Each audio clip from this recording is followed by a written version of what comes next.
Bienvenue à cette conférence de presse relative à la marche pour la fin du spécisme, ainsi que la journée mondiale pour la fin du spécisme qui aura lieu le 27 août prochain. Je suis Anouchaban Saroukanian, président de l'association Écologie et Altruisme. Et je vais vous faire une brève introduction liée à nos revendications, issues de rapports et de sources scientifiques. Alors, l'élevage est responsable de 65% des émissions d'émioxyde d'azote, un gaz au potentiel de réchauffement global 296 fois plus élevé que celui du CO2, et sont essentiellement imputables au fumier. De plus, l'élevage produit des énormes quantités de méthane. Ce gaz agit 23 fois plus que le CO2 sur le réchauffement climatique.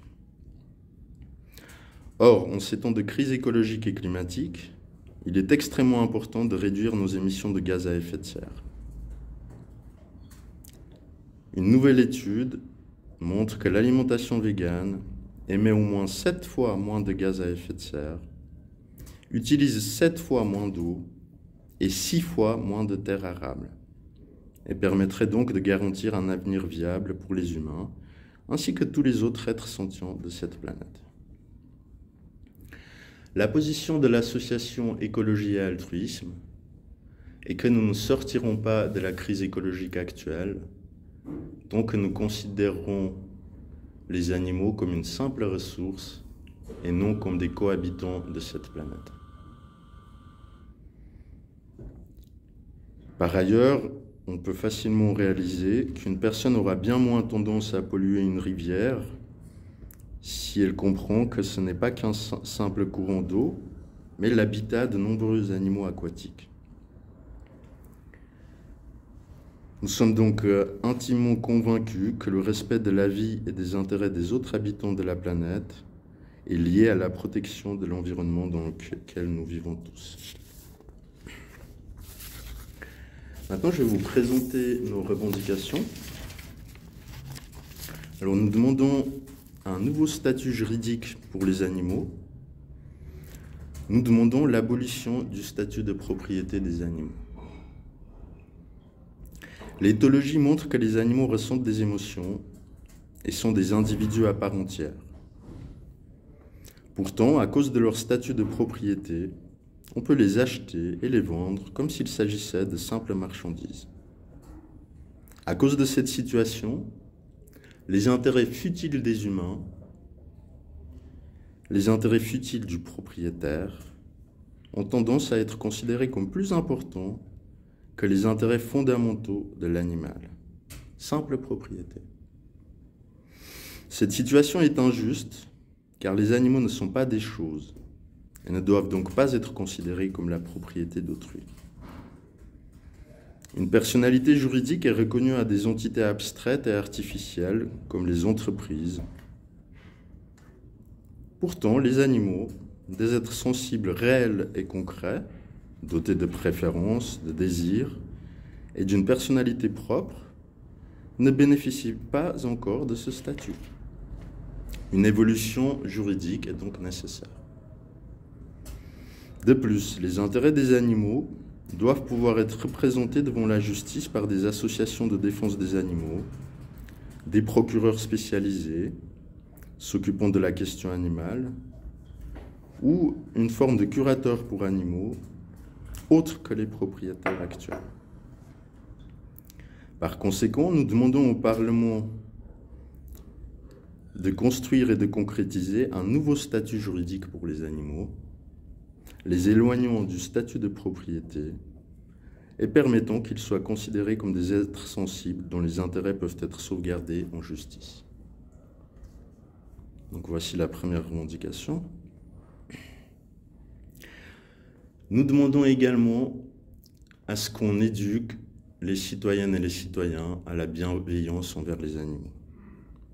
Nous demandons à ce que l'État fasse des campagnes de prévention contre le spécisme.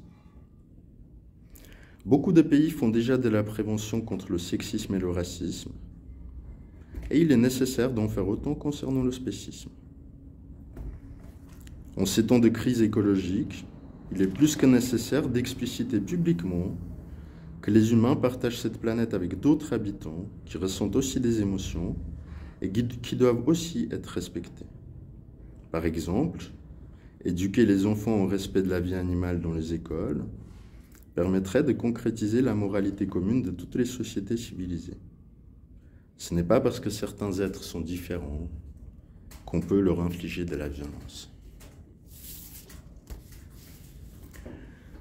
Par conséquent, nous demandons la mise en place de campagnes globales d'information et de prévention contre le spécisme, afin de sensibiliser toutes les citoyennes et citoyens au respect de la vie animale. Dans ce cadre, nous demandons aux établissements d'enseignement et aux institutions responsables d'intégrer un module pour le respect des animaux et la prévention contre le spécisme dans le programme de formation. Voilà, ça c'est donc notre deuxième revendication. Notre troisième revendication est la suivante. Nous demandons une considération des individus. Les animaux ne sont pas une ressource. Le spécisme a parfois permis de penser qu'il n'était pas grave pour une industrie de rejeter un liquide dans le lac, gênant les animaux aquatiques, s'il ne dérègle pas les écosystèmes et ne cause la disparition d'aucune espèce. Néanmoins, les animaux ne sont ni de simples fonctions d'un écosystème, ni une ressource naturelle, mais ont, comme les humains, un intérêt personnel à ne pas souffrir et à avoir un environnement qui leur permet de profiter de leur existence. Ils sont donc des individus dont les intérêts concrets doivent être respectés, même s'ils ne font pas partie d'une espèce menacée. Les humains ne sont pas les seuls habitants sentients de la Terre, et il faut donc cesser de mépriser les intérêts des animaux sauvages et progresser vers une société qui se soucie de la bonne gestion de notre planète, dans l'intérêt de tous ses habitants sentients. Un être sentient est un être doté de la capacité de sentience, c'est-à-dire de la capacité à avoir des ressentis subjectifs, comme la peur, la joie, etc. Par conséquent, nous demandons à ce que toutes les prises de décision concernant l'environnement prennent en considération les intérêts des animaux, notamment celui à jouir de leur vie et à bénéficier d'un milieu propice. Voilà pour notre troisième revendication. Et notre quatrième revendication est la suivante. Nous demandons une culture alimentaire pacifique. Nous demandons la fin de la pêche ainsi que la fermeture des abattoirs. La plus grande partie des animaux tués dans le monde l'est pour la consommation. En effet, ils sont 64 milliards d'animaux terrestres à finir dans les abattoirs chaque année. 64 milliards. Est-ce que vous réalisez que la population humaine fait 7 milliards? Et chaque année, 64 milliards d'habitants de cette planète avec lesquels on partage cette terre se font tuer dans les abattoirs chaque année. En plus de cela, il y a environ 1000 milliards d'animaux aquatiques qui meurent chaque année lentement par suffocation dans les filets de pêche. 1000 milliards d'animaux aquatiques.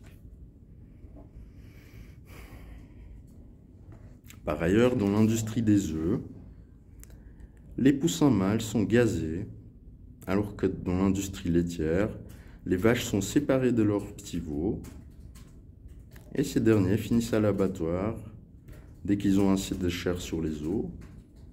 En ce qui concerne leur mère, elles sont également envoyées à l'abattoir dès que leur production de lait devient moins rentable.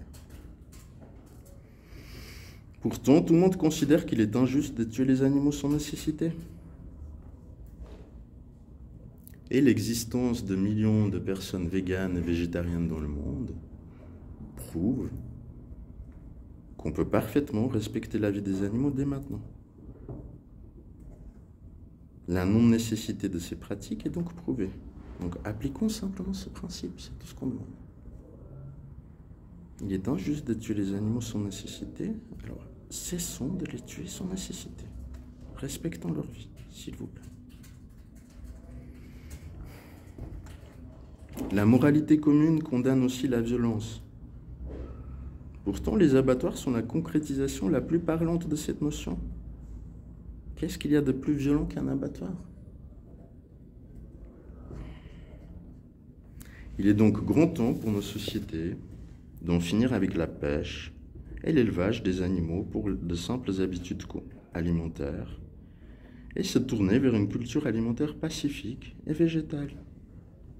Cette dernière, en plus de respecter la vie des animaux, est également plus écologique et gaspille beaucoup moins de ressources.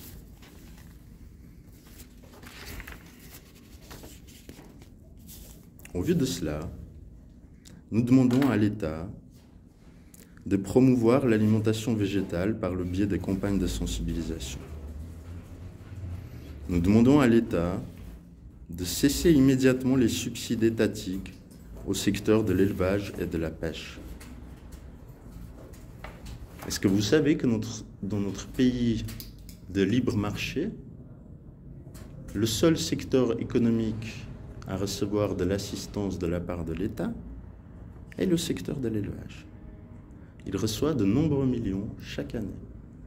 De l'argent des impôts, y compris les impôts payés par les personnes véganes, végétariennes, ou simplement pour l'interdiction du fait de tuer les animaux sans nécessité, sont utilisés pour subventionner l'élevage, alors qu'il s'agit d'une pratique contraire à l'intérêt public, au vu de ses conséquences écologiques. Comment cela est encore possible? Nous exigeons la fin immédiate de toutes ces subventions. Nous demandons à l'État d'utiliser l'argent de ces subsides pour permettre la reconversion des personnes travaillant dans le secteur de l'élevage, dans des activités leur permettant de vivre décemment, que cela soit dans l'agriculture végétale ou dans d'autres métiers. Nous demandons à ce qu'une reconversion soit organisée. Nous demandons à l'État d'interdire le fait de tuer les animaux pour de simples habitudes alimentaires, par la création d'une nouvelle infraction pénale, prévoyant que l'acte de tuer des animaux pour de simples habitudes alimentaires est puni au minimum de l'amende. Voilà notre dernière revendication. Une culture alimentaire pacifique. Souvent, cela arrive que certains journalistes confondent le véganisme et l'antispécisme. C'est donc important de préciser que l'antispécisme est lié à l'opinion politique. Il n'implique pas forcément un quelconque changement au niveau de la consommation individuelle. Tout comme des personnes peuvent avoir l'opinion politique réclamant l'interdiction des pesticides, tout en mangeant des produits non bio, de la même manière, de nombreuses personnes ont l'opinion politique réclamant l'interdiction des pratiques spécistes, tout en mangeant des produits non véganes. Donc c'est toujours important, surtout pour les journalistes, de faire la différence entre un mode de consommation, le véganisme, et les opinions politiques qui sont liées au fait d'être opposé au spécisme et être pour l'interdiction des pratiques spécistes.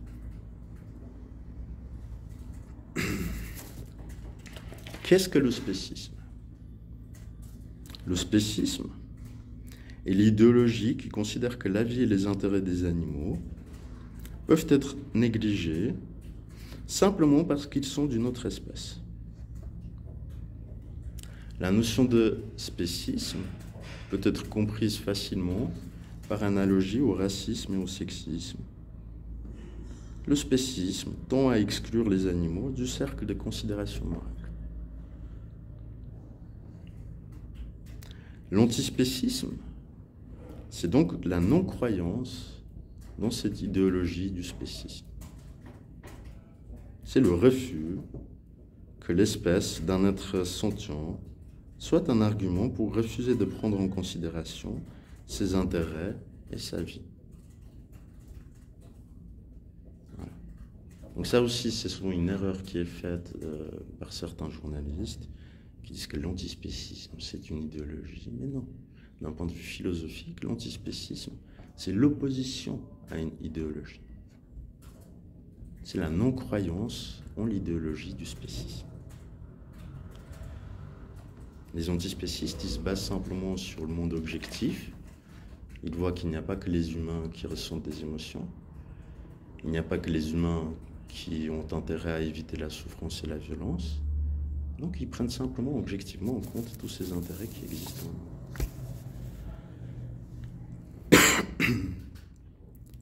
Qu'est-ce que l'égalité animale ?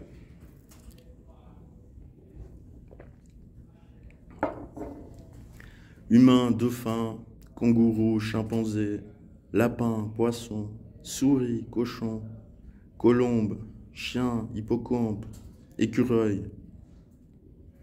Nous sommes tous des êtres sensibles, habitant sur la même planète. Et du fait de la capacité à éprouver de la souffrance et du plaisir, notre vie peut se passer bien ou mal.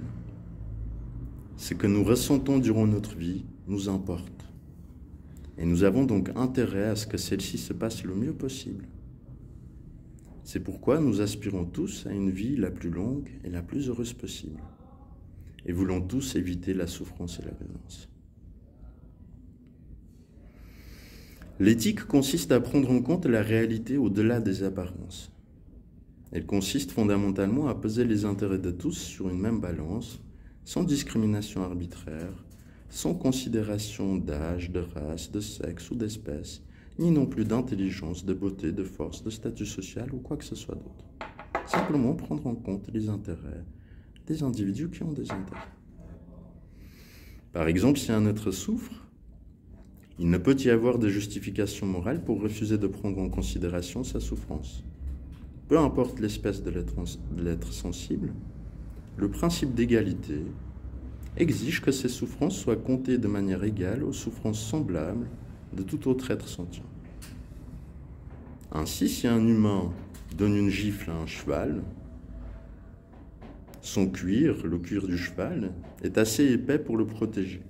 Et il ne ressentira donc qu'une faible souffrance. Par contre, si quelqu'un donne la même gifle à un bébé, celui-ci hurlera de douleur.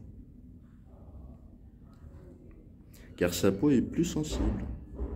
Gifler un bébé est donc pire que gifler un cheval, bien que les deux gifles soient administrées avec une force égale.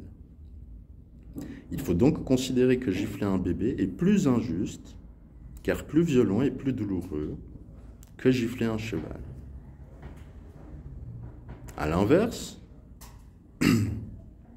il y a malheureusement des façons de frapper un cheval, par exemple avec un bâton lourd, qui lui cause autant de souffrance qu'au bébé giflé.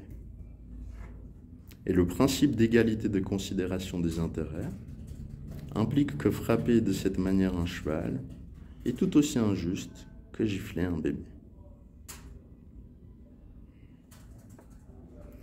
En bref, l'égalité animale nécessite l'élargissement du cercle de considération morale à tous les êtres sentients, afin que leurs intérêts soient réellement pris en compte. L'égalité animale peut également être comprise comme signifiant que tous les animaux possèdent une valeur inhérente et qu'ils la possèdent de manière égale.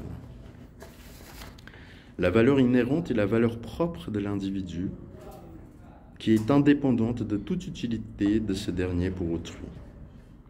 Le principe de justice exige ainsi que tout être sentient soit toujours traité de manière à respecter sa valeur inhérente.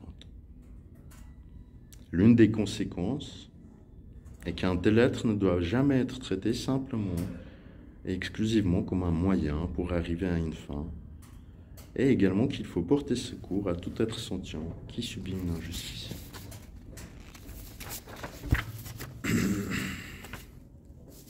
est-ce que l'égalité animale signifie que la vie d'une mouche est égale à celle d'un humain? La plupart des philosophes antispécistes, Peter Singer, Tom Regan, Stephen Clark, Paolo Cavalieri, Martin Nussbaum, beaucoup d'autres, disent que l'on peut préférer sauver un humain plutôt qu'un autre animal, et cela pour des raisons non spécistes. Imaginons qu'une maison brûle et qu'une dame très âgée se trouve dans un appartement alors qu'un petit garçon se trouve dans un autre. Un homme, pompier, ne peut sauver qu'un des deux. S'il sauve le petit garçon plutôt que la dame âgée,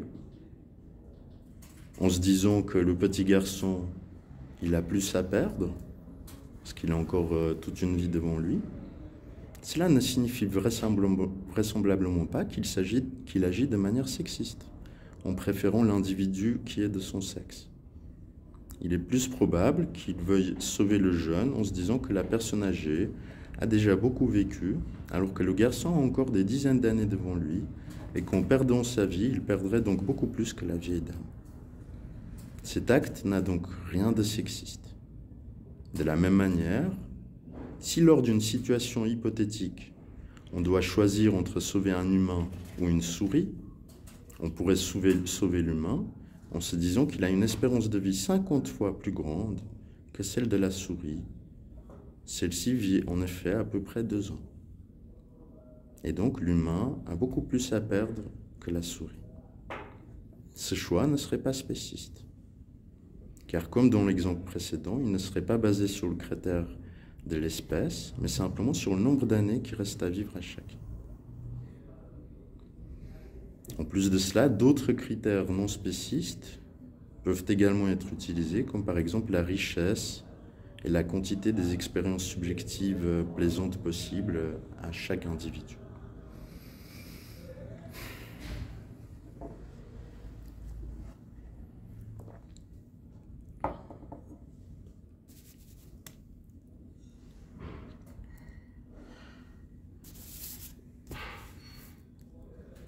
Est-ce que cela signifie que les animaux doivent avoir les mêmes droits que les humains? Les femmes bénéficient dans plusieurs pays d'un droit à l'avortement. Par contre, les hommes n'ont pas ce droit. Ce n'est pourtant pas une situation sexiste. On accorde simplement des droits qui correspondent aux intérêts des femmes et qui seraient inutiles aux hommes. De la même manière, un éléphant n'a pas besoin d'avoir le droit d'aller à l'université, ni les écureuils le droit de vote. Une réelle considération des animaux implique simplement que l'on respecte leur droit à la vie, à ne pas être atteint dans leur intégrité physique et psychique, et simplement à ce que leurs intérêts soient pris en compte dans notre société. Indépendamment de toute reconnaissance de droits légaux aux animaux, de nouvelles infractions pénales peuvent prohiber efficacement les pratiques qui méprisent la vie et les intérêts des animaux. Un procureur spécialisé pour les infractions pénales liées à la question animale devrait être institué pour faire en sorte que ces infractions soient poursuivies et condamnées.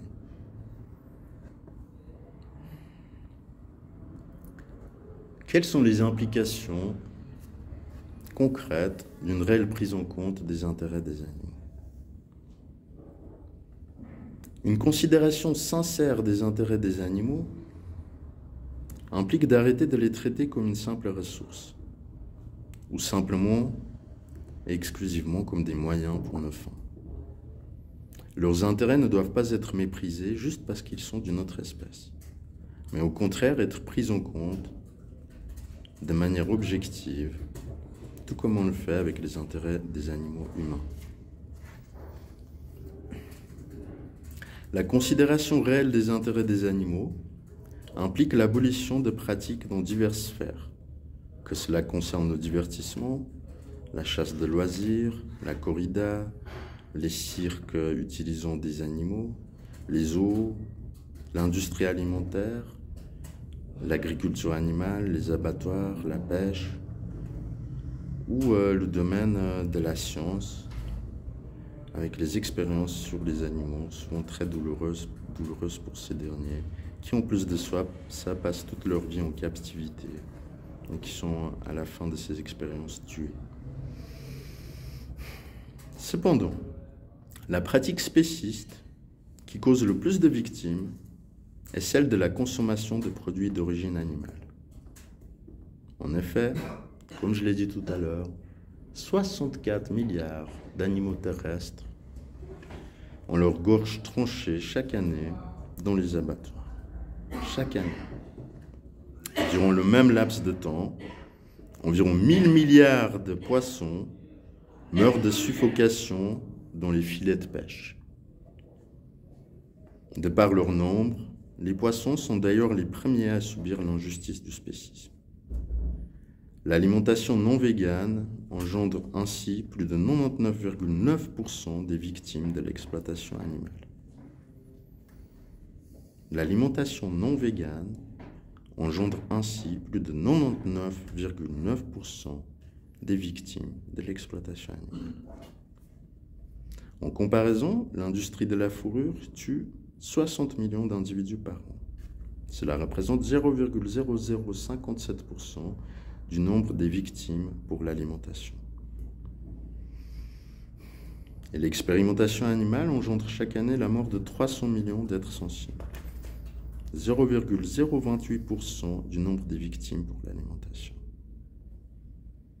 La remise en question du spécisme et la prise en compte des intérêts de tous les êtres sentients impliquent donc l'abolition de diverses pratiques, dont la plus sanglante, au vu du nombre de victimes, reste la consommation de produits d'origine animale. J'en ai fini.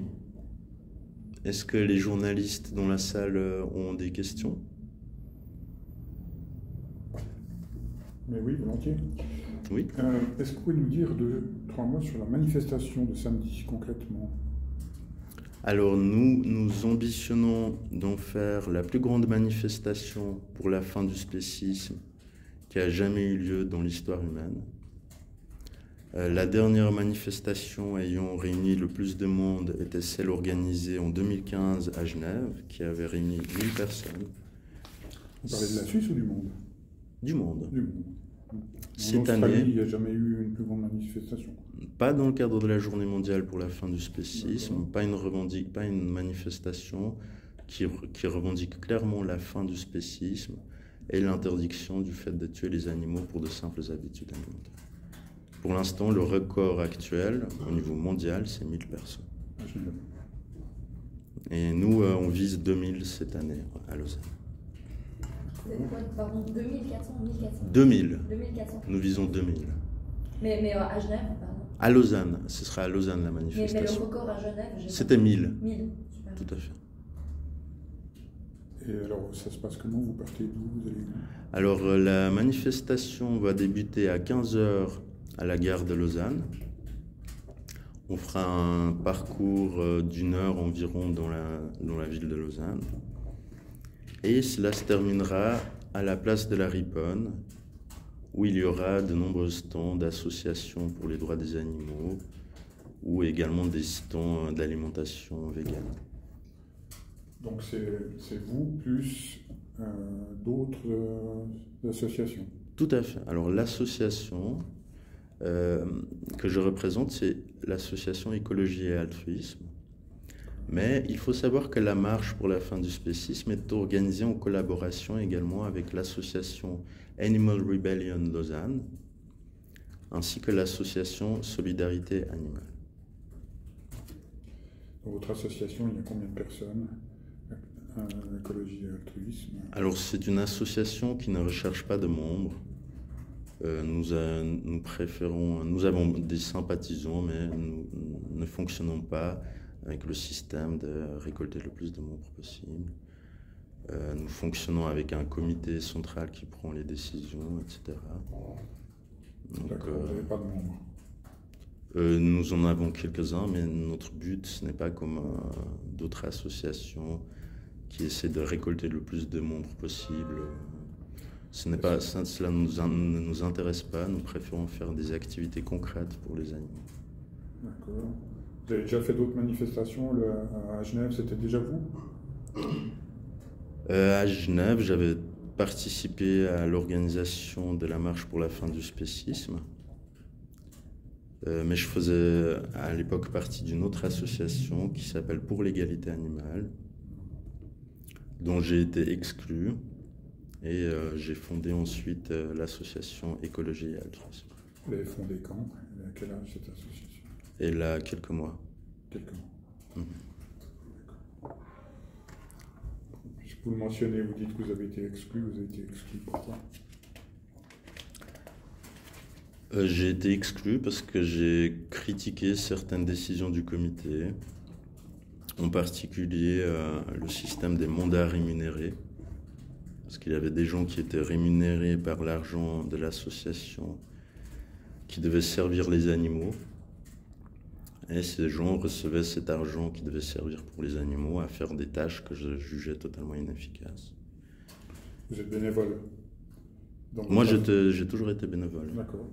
Et je peux vous demander votre profession? Vous êtes, Alors, j'ai une formation d'avocat. Vous êtes avocat? Je n'exerce plus comme avocat. Actuellement, mes employeurs sont les animaux. Et je travaille à plein temps pour eux. Ils payent bien? Ils me payent en amour. Ils vous payent en amour? Oui, ils D'accord. sont très reconnaissants. Non, mais mais ils exigent quand concrètement, même des heures supplémentaires. des fois. Vous organisez une manifestation, vous espérez 2000 personnes, vous faites distribuer, vous avez des fonds personnels ou bien? Je veux dire, c'est une question classique. Alors, il y a des personnes qui nous soutiennent, qui nous font des dons. Après, c'est vrai que pour la réalisation de ce tout ménage, j'ai dû conclure un contrat de prêt afin de pouvoir réaliser ce projet qui me tenait à cœur. Et donc là, vous avez demandé l'autorisation à la police, ça a été accordé? Oui, tout à fait. Oui. Vous disiez que le comité avait été, enfin, pardon, le comité, l'association avait été créé il y a quelques mois seulement. Oui. À peu près, ça date du début d'année ou bien c'était déjà long d'année? C'était en avril, il me semble. De cette année? Oui. D'accord. Non, c'est faux. C'est faux parce que en mars, c'était déjà là.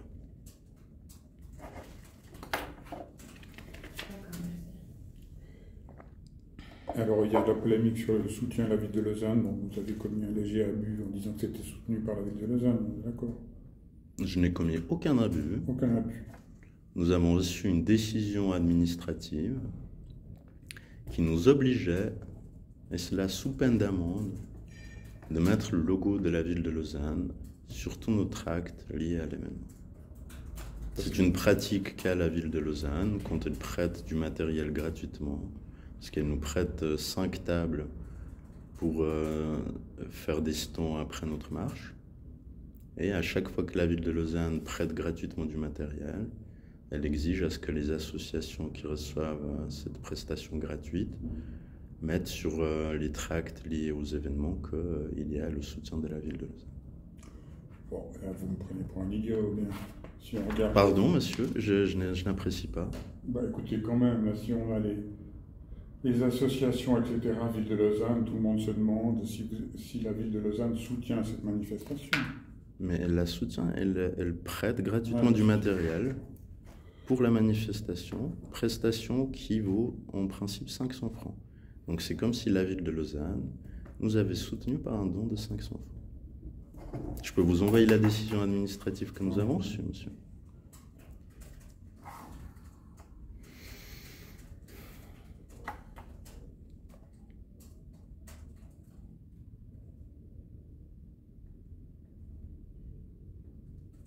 D'autres questions?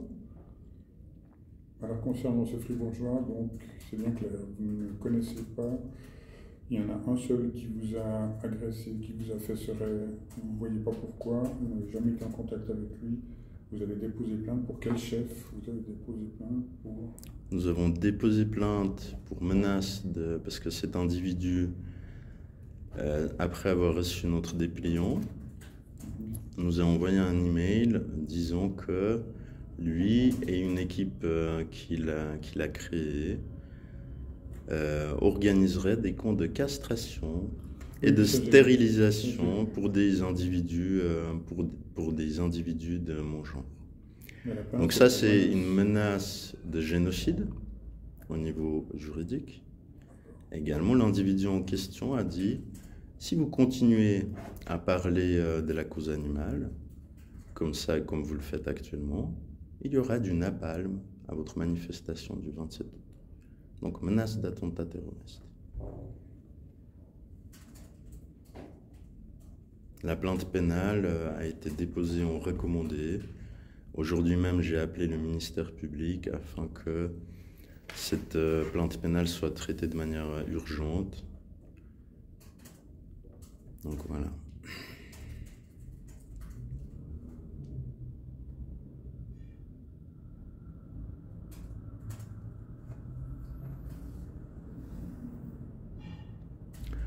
Je pense que nous en avons terminé.